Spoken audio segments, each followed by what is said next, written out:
ఒకటి చెప్తా ఉన్నా, ఇక్కడ చంద్రబాబు నాయుడు గారు గురించి, ఆయన చేయబోయే కుట్ర రాజకీయాల గురించి మనందరికీ కూడా తెలిసిన విషయాలే.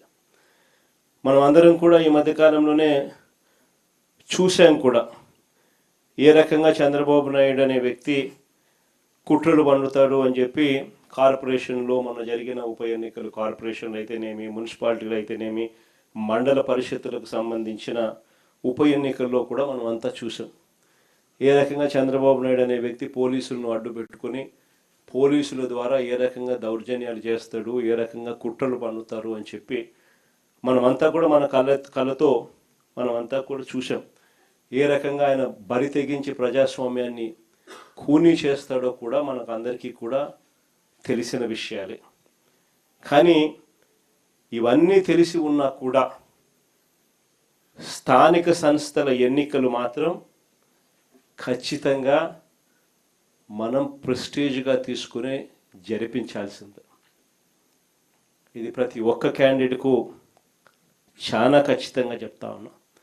చంద్రబాబు నాయుడు అనే వ్యక్తి ఎన్ని కుట్రలు పడినా, ప్రజాస్వామ్యాన్ని ఖూనీ చేస్తూ ఎన్ని ఇబ్బందులు పెట్టినా, స్థానిక సంస్థల ఎన్నికల్లో ప్రతి కార్యకర్తకు మనం తోడుగా ఉండాలి అని మాత్రం ఖచ్చితంగా చెప్తా ఉన్నా. నేను మాత్రం ఎందుకు అనంటే ఈ స్థానిక సంస్థల్లో పోటీ అనేది క్యాండిడేట్ నిలబడిన తర్వాత అది విజయమైనా పరాజయమైనా కూడా ఆ ప్రతి క్యాండిడేట్కు అనిపించాలి, ఎమ్మెల్యే క్యాండిడేట్ నాకు తోడుగా ఉన్నాడు అని.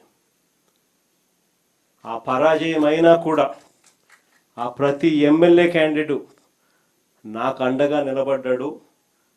చంద్రబాబు నాయుడు అధికార దుర్వినియోగం ఎంత చేసినా కూడా, నన్ను ఓడించడానికి ఎంత చేసినా కూడా నా ఎమ్మెల్యే క్యాండిడేట్ నన్ను విడవలేదు, నాకు అండగా తోడుగా నిలబడ్డాడు అన్నది ప్రతి కార్యకర్తకు అనిపించాలి.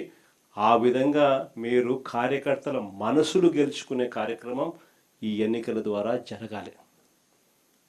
ఎప్పుడైనా గుర్తుపెట్టుకోండి, కార్యకర్తకు సంబంధించిన ఎన్నికల్లో మీరు కార్యకర్తకు తోడుగా ఉంటే రేపొద్దున మీ ఎన్నికల్లో అదే కార్యకర్తలు మీకు తోడుగా ఉంటారు అన్నది మాత్రం ఎవరు మర్చిపోవద్దండి. ఇది చాలా ఖచ్చితంగా నేను చెప్తా ఉన్నా. చంద్రబాబు నాయుడు గారు అనే వ్యక్తి ఎన్ని కుట్రలు చేసినా, ఎంతగా ఇబ్బందులు పెట్టినా కూడా ఖచ్చితంగా స్థానిక సంస్థల ఎన్నికల్లో ప్రతి చోట వైఎస్ఆర్ కాంగ్రెస్ పార్టీ తరఫున జెండా ఎగిరేయాలి. ఇది మాత్రం ప్రతి ఒక్కరూ గుర్తుపెట్టుకోవాలి. ఎక్కడైనా ఏకగ్రీవం జరిగింది అని అంటే మాత్రం దాన్ని నేను చాలా సీరియస్గా తీసుకుంటాను. ఇది మరొకసారి మళ్ళీ చెప్తా ఉన్నా. అలా జరిగితే అది నియోజకవర్గానికి సంబంధించిన ఇన్ఛార్జ్ ఫెయిలియర్గానే అది నేను భావిస్తాను అని మాత్రం ఖచ్చితంగా ఈ సందర్భంగా ప్రతి ఒక్కరికి కూడా తెలియజేస్తా ఉన్నా. ఎక్కడైనా కూడా కొన్ని చోట్ల మనకు ఒక గ్రామంలో ఎస్సీలే మనకు అండగా ఉండొచ్చు, అలాంటి గ్రామాలు కూడా చాలా ఉంటాయి. కానీ ఖచ్చితంగా ఆ గ్రామంలో ఆ ఎస్సీల నుంచి అయినా క్యాండిడేట్ రావాలా, స్థానిక సంస్థల ఎన్నికల్లో పోటీకి సిద్ధం కావాలా, ఆ క్యాండిడేట్కి సపోర్ట్ మీరు చెయ్యాలి. ఆ క్యాండిడేట్కి అనిపించాలి, నాకు వైఎస్ఆర్ కాంగ్రెస్ పార్టీ తోడుగా ఉంది, నా ఎమ్మెల్యే క్యాండిడేట్ నా చెయ్యి విడవలేదు, ఊర్లో డామినేషన్ నేను తట్టుకోగలుగుతాను, నిలబడగలుగుతాను అని చెప్పి ఆ క్యాండిడేట్కి అనిపించాలి. అప్పుడే రేపొద్దున జరగబోయే మీ ఎన్నికల్లో ఆ క్యాండిడేట్ అంతే కసితో మీకోసం తోడుగా నిలబడతాడు. మీరు ఆ క్యాండిడేట్ గెలుపు కోసం ఎంత తోడుగా నిలబడతారో ఇప్పుడు ఇది ప్రతి ఒక్కరూ గుర్తెరగమని చెప్పి ప్రతి ఒక్కరికి కూడా ఈ సందర్భంగా తెలియజేస్తా ఉన్నా. ఈ పొద్దుటి నుంచే ప్రజల్లో నిరంతరం ఎవరున్నారు, పార్టీ కార్యక్రమాల్లో ఎవరు చురుగ్గా పాల్గొంటూ ఉన్నారు అన్న అంశాల మీద ప్రతి గ్రామంలోనూ అవగాహన పెంచుకుంటూ, ప్రతి గ్రామంలోనూ ఇప్పటికే మనం గ్రామ కమిటీలు వేసాం, గ్రామ కమిటీ చైర్మన్, కమిటీ సభ్యులు, ప్రతి గ్రామంలోనూ ఇప్పటికే అనుబంధ విభాగాలు వేసాం, అనుబంధ విభాగాల చైర్మన్లు, వారి సభ్యులు వీళ్ళందరూ కూడా ఇప్పటికీ గ్రామాలలో యాక్టివ్గా ఉన్నారు. వీళ్ళందరినీ కూడా మరింత యాక్టివేట్ చేసి సరైన క్యాండిడేట్, రైట్ క్యాండిడేట్లను ఐడెంటిఫికేషన్ చేసే కార్యక్రమాలు, వీళ్ళల్లో నుంచి వెతికే కార్యక్రమాలు, ఐడెంటిఫై చేసే కార్యక్రమాలు ఖచ్చితంగా చేసుకోమని చెప్పి ఈ సందర్భంగా మిమ్మల్ని అందరికీ కూడా చెప్పే కార్యక్రమమే చేస్తూ ఉన్నాను. అంతేకాకుండా ఈ లోకల్ బాడీ ఎన్నికలప్పుడు ప్రతి ఇంటికి కూడా, ప్రతి గ్రామంలోనూ, వార్డులోనూ నేను ఇంతకు ముందు చెప్పినట్టుగానే మన పార్టీ యంత్రాంగం ఈ 2 సంవత్సరాలలో మనం ప్రత్యేక ధ్యాస పెట్టి బిల్డప్ చేస్తూ వచ్చినాం.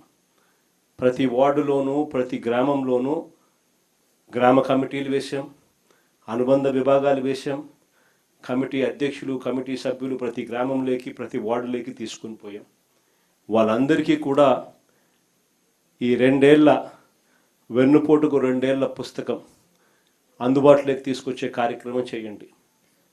వాళ్ళందరికీ కూడా ఈ డిజిటల్ కాపీలు వాళ్ళ ఫోన్లకు ఇదంతా కూడా చేర్పించే కార్యక్రమం చేయండి. పార్టీ వెబ్సైట్లో ఇది ఎలాగో పెట్టడం జరిగింది. మీరు కూడా వాళ్ళ ఫోన్ నెంబర్లకు ఇది వాళ్ళ ఫోన్ డిజిటల్ కాపీలు వాళ్ళకు పంపించే కార్యక్రమాలు మీరు కూడా చేసే కార్యక్రమాలు చేయండి. ఈ కాపీలు ప్రతి ఇంటికి, ఆ గ్రామంలోనూ, ఆ వార్డులోనూ ఈ అనుబంధ విభాగాల సభ్యులు, అధ్యక్షులు, గ్రామ కమిటీ అధ్యక్షులు, సభ్యులు ప్రతి ఇంటికి వీటితో వాళ్ళు చదువుకొని ఈ పుస్తకాలను ప్రతి ఇంటికి కూడా వాళ్ళు చేర్పించి, ప్రతి ఇంట్లో కూడా చంద్రబాబు నాయుడు గారి 2 ఏళ్ల పాలన మీద ప్రతి ఇంట్లో కూడా చర్చ జరిగేట్టుగా, ప్రతి ఇంటికి వాళ్ళు వెళ్ళి టైం కేటాయించి వాళ్ళు ప్రతి ఇంట్లో కూడా చర్చ జరిగేట్టుగా చేయాలి. ఎప్పుడైతే 2 ఏళ్ల చంద్రబాబు నాయుడు గారి వెన్నుపోటు పాలన గురించి ప్రతి ఇంట్లో చర్చ జరుగుతుందో, ఎప్పుడైతే ప్రజలు గతంలో వైఎస్ఆర్ కాంగ్రెస్ పార్టీ మన ప్రభుత్వ హయాంలో ఏదైతే పథకాలన్నీ అందుతూ ఉన్నాయో, ఏదైతే స్కీములు అందుతూ ఉన్నాయో, ఏ రకమైన పాలన అయితే గతంలో ఉండేదో అవన్నీ ఇప్పుడు రద్దయిపోయి నాశనమైపోయిన పరిస్థితులు కనిపిస్తూ ఉన్నాయో, చంద్రబాబు నాయుడు గారి మాటలు మోసాలు, అబద్ధాలుగా ఎప్పుడైతే కనిపిస్తూ ఉన్నాయో, దౌర్జన్యాలు, అవినీతి కంటికి కనిపించే విధంగా ప్రజలకు కనిపిస్తూ ఉన్న నేపథ్యంలో ప్రజలు తిరగబడతారు. మన పార్టీకి తోడుగా, అండగా మనతో నిలుస్తారు అనేది గుర్తుపెట్టుకుంటే. కాబట్టి చాలా సీరియస్గా లోకల్ బాడీ ఎన్నికలు తీసుకోమని చెప్పి మరొకసారి మీ అందరికీ కూడా చెప్తా ఉన్నాం. ఇక 3వ విషయం సార్ గురించి. దీనికి సంబంధించి మీ అందరూ కూడా ఇంతకుముందు నేను చెప్పినట్టుగానే మీ అందరికీ కూడా బాగా అవగాహన ఉండే ఉంటుంది. Special intensive revision of electoral rolls అనేది ఏదైతే జరుగుతూ ఉందో ఇప్పటికే మీ అందరికీ కూడా పూర్తి అవగాహనతోనే ఉన్నారు.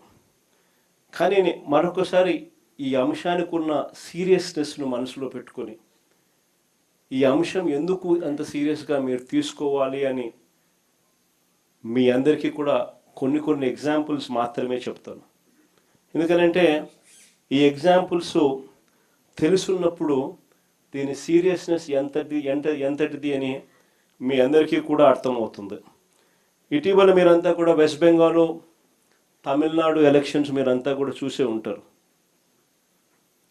మన వెస్ట్ బెంగాల్లో మమతా బెనర్జీ గారు అయితేనేమి, తమిళనాడులో స్టాలిన్ గారి ఎన్నికలు అయితేనేమి మీరంతా కూడా గమనించే ఉంటారు. ఈ వెస్ట్ బెంగాల్, తమిళనాడు రాష్ట్రాలను ఒకసారి చూస్తే వెస్ట్ బెంగాల్లో 91 లక్షలు అంటే 11.9% ఓట్లు తీసేసినారు. వెస్ట్ బెంగాల్లో 91 లక్షల ఓట్లు తీసేయడం జరిగింది ఎస్ఐఆర్ సర్వే ద్వారా. తమిళనాడులో 74 లక్షల ఓట్లు తీసేయడం జరిగింది ఈ ఎస్ఐఆర్ సర్వేల ద్వారా. మమతా బెనర్జీ పోటీ చేసిన భవానీపూర్ అనే నియోజకవర్గం, ఇది మీ అందరికీ తెలిసి ఉండాలి. మమతా బెనర్జీ పోటీ చేసిన భవానీపూర్ అనే నియోజకవర్గంలో 45,982 ఓట్లు తొలగిస్తే 15,000తో మమతా బెనర్జీ ఓడిపోయింది. ప్రతి ఒక్కరూ జ్ఞాపకం పెట్టుకోమని చెప్తా ఉన్నా ఈ మాట. అదేవిధంగా తమిళనాడులో స్టాలిన్ పోటీ చేసిన కొలతూర్ అనే నియోజకవర్గంలో దాదాపుగా 71,000 ఓట్లను తొలగిస్తే ఆయన ఓడింది 8,000 ఓట్లతో ఆయన ఓడిపోయాడు. ప్రతి ఒక్కరూ కూడా ఈ రెండు అంశాలను గుర్తుపెట్టుకోమని అడుగుతా ఉన్నా. అంతేకాదు బెంగాల్లో తీసేసిన ఓట్లు 91 లక్ష ఓట్లు, 91 లక్షల ఓట్లు బెంగాల్లో తీసేస్తే ఆ రాష్ట్రంలో మమతా బెనర్జీ గారి పార్టీ ఓడిపోయింది 31 లక్షల తేడాతో. 91 లక్షల ఓట్లు తీసేస్తే 31 లక్షల ఓట్ల తేడాతో ఆయన ఓడిపోయింది. తమిళనాడులో 74 లక్షల ఓట్లు తీసేస్తే స్టాలిన్ పార్టీ ఓడింది 17 లక్షల తేడాతో. ఇవన్నీ నేను ఎందుకు చెప్తా ఉన్నాను అనంటే ఎంత ఇంపార్టెంటో ఈ విషయము అని చెప్పి మీ అందరికీ కూడా మీ నియోజకవర్గాలలో ఎంతగా దీని గురించి పట్టించుకొని జాగ్రత్తలు తీసుకోవాల్సిన అవసరం ఉంది అని చెప్పడానికి మీ అన్నీ కూడా చెప్తా ఉన్నా. ఆశ్చర్యం ఎందుకో తెలుసా, జాగ్రత్తలు ఎందుకో తెలుసా? కారణం ఏమిటి అని అంటే మనమేమో ఓట్లు పెరగడం వల్ల ఓడిపోయినాం, అక్కడేమో ఓట్లు తీసేయడం వల్ల వాళ్ళు ఓడిపోయినారు. రెండు డేంజరే. కుప్పంలో టీడీపీ బోగస్ ఓట్లు ఎన్నో తెలుసా? 20,000 పైచిలుకు. ఒకే పేరు 5 సార్లు 10 సార్లు కనిపిస్తుంది. లిస్టులో ఆ పేరు కనిపించిన ప్రతిసారి కూడా తండ్రి పేరు చూసినా లేక భర్త పేరు చూసినా సేమ్ ఉంటాయి. ఇది కుప్పంలో మనకు కనిపిస్తూ ఉన్న, మన కళ్ళ ఎదుటే కనిపిస్తూ ఉన్న హిస్టరీ అండ్ మిస్టరీ రెండు కూడా ఇక్కడే కనిపిస్తాయి. కాబట్టి వీటికి సంబంధించి ఇన్నిన్ని జాగ్రత్తలు తీసుకోవాలని ఎందుకు చెప్తా ఉన్నానంటే ప్రతి ఊర్లో నుంచి మన ఓటర్లు అనుకునే వాళ్ళను కేవలం ఒక 50 మందిని తీసేస్తే చాలు, నియోజకవర్గం మొత్తం మీద 5,000 ఓట్లు మన ఓట్లు డ్రాప్ అయిపోతాయి. కాబట్టి ప్రతి ఊరిలో కూడా ఆ పరిస్థితి రాకుండా జాగ్రత్తలు తీసుకోవాల్సిన అవసరం ఎంత ఉంది అని చెప్పడానికి మీ అందరికీ కూడా ఈ కొన్ని ఎగ్జాంపుల్స్ చెప్పడం జరిగింది. దీనికి సంబంధించి కొంచెం బోరింగ్ టాపిక్ మాదిరి అనిపించినా కూడా ఒక 20 నిమిషాలు కన్నబాబన్న మీ అందరికీ కూడా కొంచెం ఓరియంటేషన్ ఇస్తాడు. కొన్ని ఎలాంటి జాగ్రత్తలు తీసుకోవాలి, ఎలాంటి సూచనల మీద ఎక్కువ మనం కూడా ధ్యాస పెట్టాలి అన్న విషయాలు నేనే చెప్దాం అనుకున్నా. మరీ ఇంకా ట్యూషన్ చెప్పినట్టు అవుతుందేమో, ప్రొఫెసర్ మాదిరి చెప్పినట్టు అవుతుందేమో, నేను చెప్పడం బాగుండదు లేదా కన్నబాబున నువ్వు కానీ చేసి అని చెప్పి చంద్రబాబు చెప్తాను. లేకపోతే ఎస్ఐఆర్ మీద ఏమేం జాగ్రత్తలు తీసుకోవాలా, ఎలా తీసుకోవాలా అనేది నేను చెప్పడం బాగుండదేమో అని చెప్పి కన్నబాబును రమ్మని చెప్తా ఉన్నా. కన్నబాబును సుదీర్ఘంగా కూడా చెప్తాడు. కొంచెం బోరింగ్ అనిపించవచ్చు అందరికీ కూడా, కానీ మన మంచి కోసమే తాను ఇవన్నీ సూచనలు సలహాలు కూడా తాను ఇస్తూ ఉన్నాడు. అవన్నీ కూడా కొంచెం 20 నిమిషాల కన్నా ఎక్కువసేపు పట్టదు. ఈ 20 నిమిషాల సేపు కొంచెం మనం ధ్యాస పెట్టి ఆయన చెప్పేటి కూడా మనం విన్నామంటే ఆ చేంజెస్ మనం తీసుకురాగలిగితే మన కాన్స్టిట్యున్సీస్లో ఆ జాగ్రత్తలు మనం పాటించగలిగితే ఆ సూచనలు మనం తీసుకోగలిగితే అవి కాన్స్టిట్యున్సీలో మనకు ఎంతో ఉపయోగపడతాయి. మన ఓట్లు ఎవరు తీసేయకుండా మన వాళ్ళ ఓట్లను మనం ప్రొటెక్ట్ చేసుకోగలుగుతాం. అది చాలా అవసరము అని చెప్పి అందరం కూడా భావించే ఈ మేరకు ఎక్సర్సైజ్ చేసి మీ దృష్టికి ఇవన్నీ కూడా తీసుకొని రావడం జరుగుతూ ఉంది. కాబట్టి ఒక 20 నిమిషాలు కొంచెం బోరింగ్ అనిపించినా కూడా ఏ ఒక్కరూ కూడా తూగకుండా, ఏ ఒక్కరూ కూడా నిద్రపోకుండా ఆ 20 నిమిషాలు కాస్త కనుబావన్న చెప్పేది కొంచెం వినాలి అని చెప్పి మిమ్మల్ని అందరినీ కూడా కోరుతా ఉన్నా. ఏం మిత్రులు నాకన్నా